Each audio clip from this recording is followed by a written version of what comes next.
Hey buddy, it's Peter, and this is the 2025 Kawasaki Vulcan 900 Classic LT.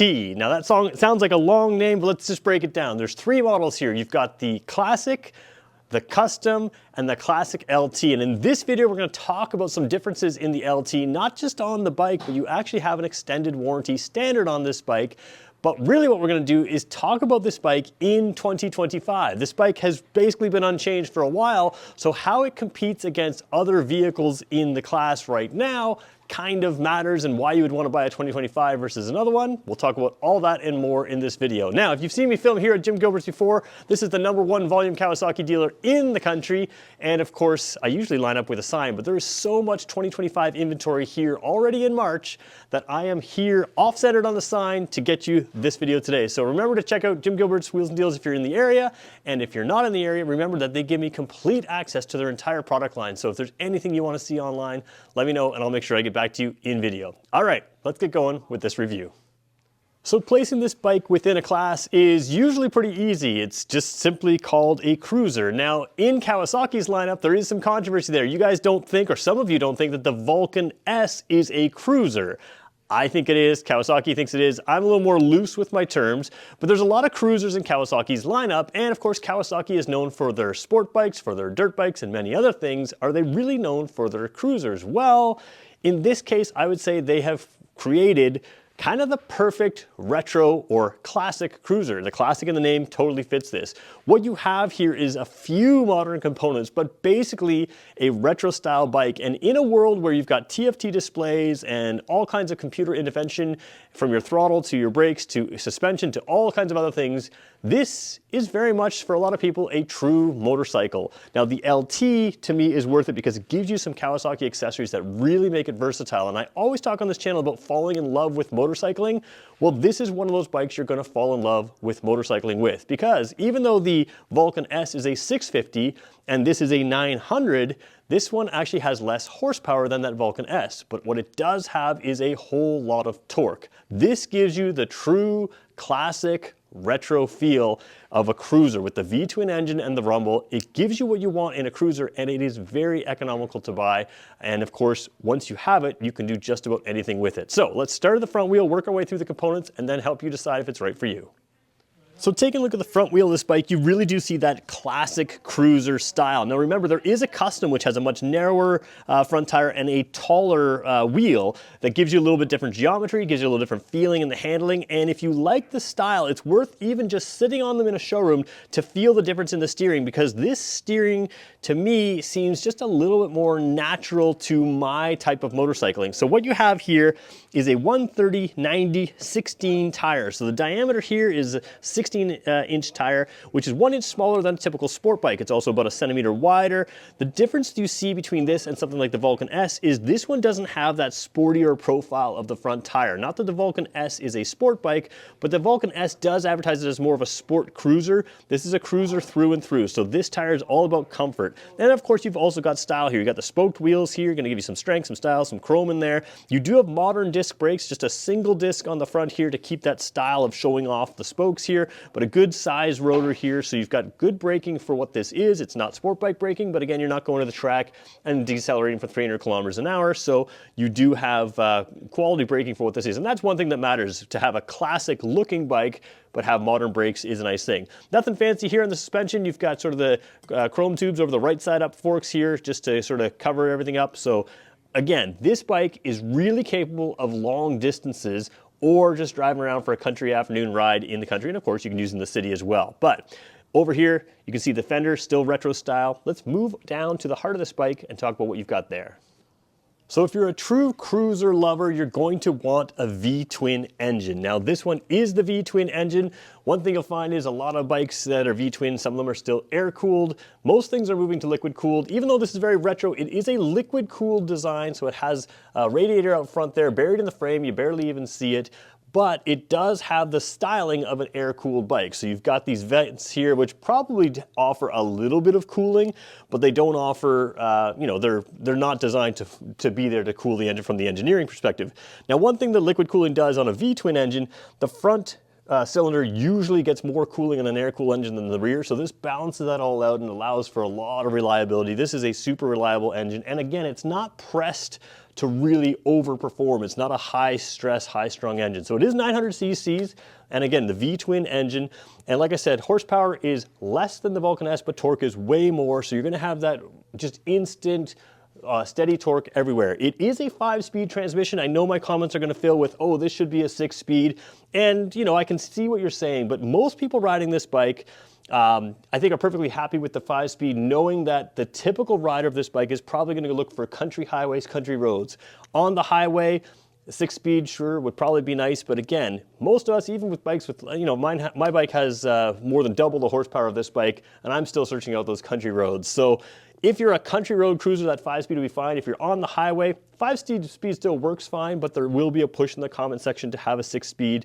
It's a valid complaint. It's probably the only real complaint on this bike if you want it to be what it is. You can always go TFT display, full motor and everything, and then you're changing what this is. The other thing you're gonna find here is nice floorboards, nice large brake pedal. That's all part of this LT package here, actually the custom package here. And then of course, as we move back, your exhaust pipes come out here, nice rumble to it, and then you've got the bags here. We're gonna show you those bags in a second. First thing I'm gonna do is just jump on this bike, show you what it looks like with me on it, and then we'll go through some of the practicality that you get in this bike.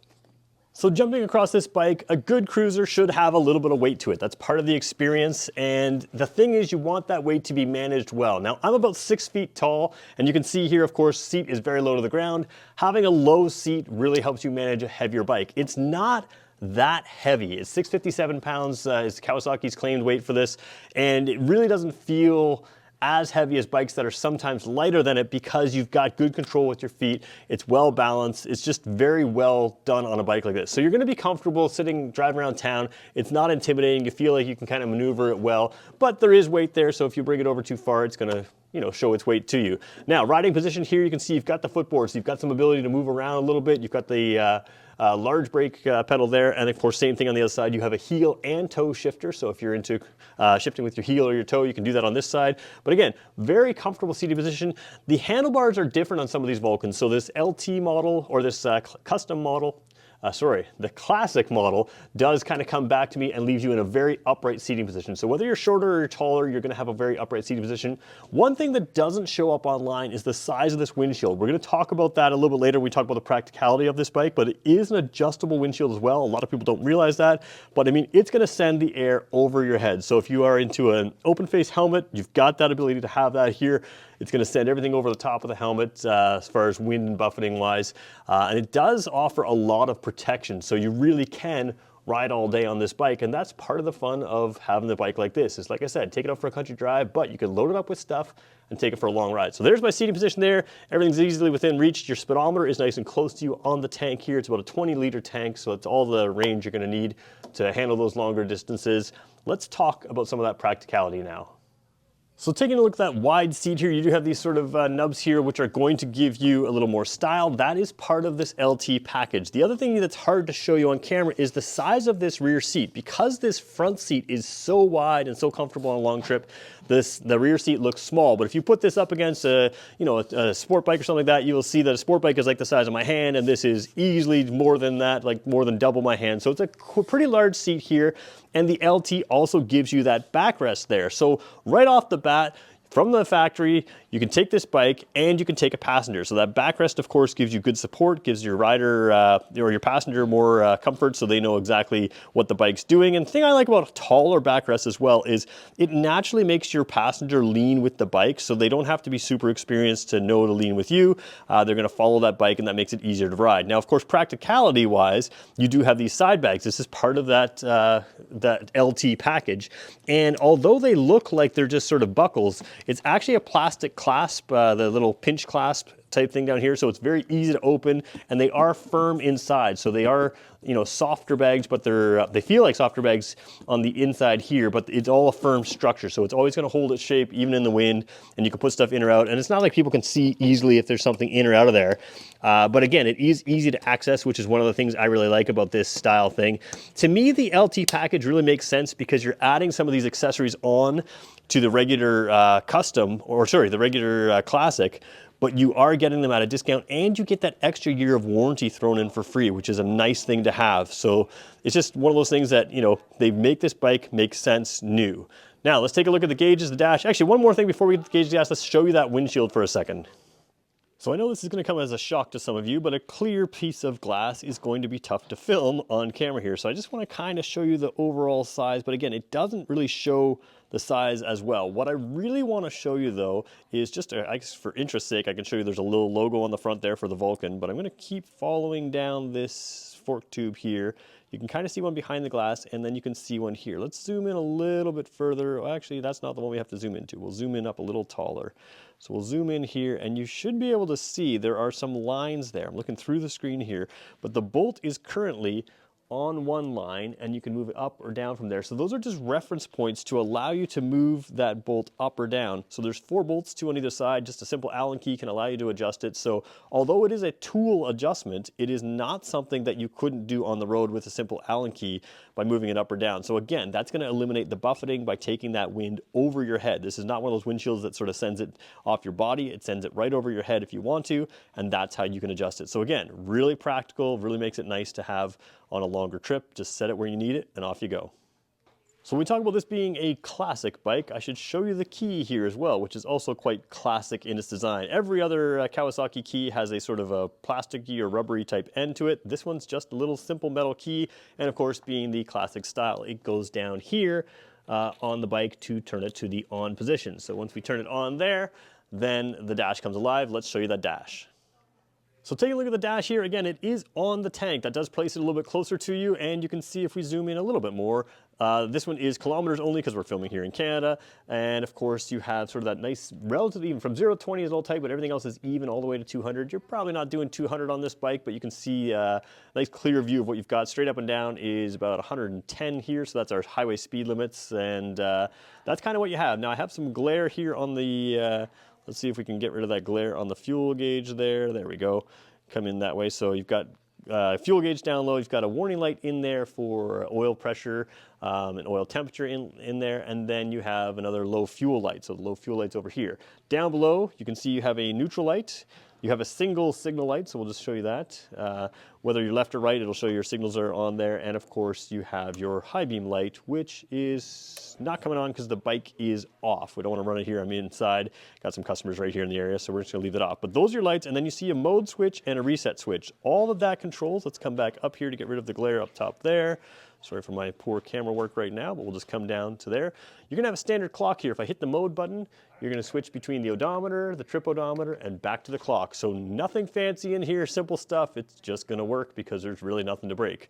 Now that we come out from that, you can see you've got this big handlebar out in front of you that comes a long ways back. And then what I really like about the cruisers is Kawasaki doesn't part share with other bikes here. So you have a much meatier control here. No flash to pass like you have on some of the other more modern style bikes. High beam, low beam, large signal light, or large signal switch, and a horn down there. Over on the other side, you have a kill switch and a start switch, and that's it. The other thing that's nice is the grips are larger than the traditional Kawasaki bike, so you have a little bit more meaty type feel there. Same thing with the clutch lever here. And again, not slipper assist clutch or anything, so a true, slightly heavy clutch compared to some of those super ultra lightweight clutches that are coming in on some of the sport bikes right now. So again, the whole feel of this bike, as well as the look of this bike, is all about having a retro style bike. So the big question is, why should you buy this bike, and why is the new bike right for you if it's relatively unchanged from the past? Well, first of all, let's just talk about this bike as it sits right now.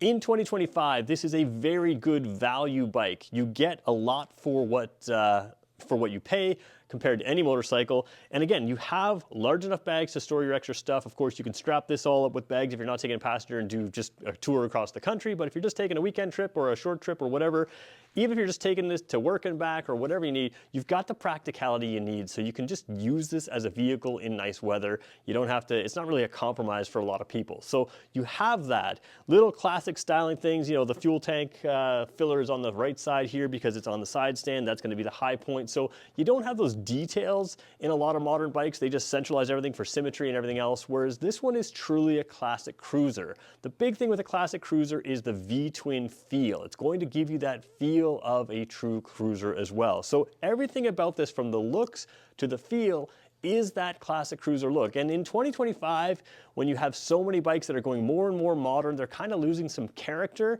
this is still going to give you that character. So why buy new instead of buying used? Well, if you buy used, you never know about the maintenance and that kind of thing. So you never know for sure if everybody's done everything they need to keep it going, or, you know, are the brakes maintained, or everything, the wheels, everything, all that. So when you're buying it new, you know it's your bike. You can baby it right from the beginning. You can accessorize it the way you want. And to me, accessorizing it with this LT package and getting that extra year of warranty really makes a lot of sense to me. This is basically how the bike should be set up, and you can customize it from there. You can change it around as you go. And the nice thing about this bike is because it has been relatively unchanged for a while, there are all kinds of aftermarket options. So if you like it like this right now, but you want to change it a little bit later, your tastes change, you can make this into what you want it to be with the accessories that are available, as long as the base bike still works for you. Now again, are there more powerful cruisers? Yes, there are. Even within Kawasaki's own lineup, there's more powerful cruisers. This is going to be a great bike to, sure, go on the highway when you need to, but find those country highways, find the ways to explore.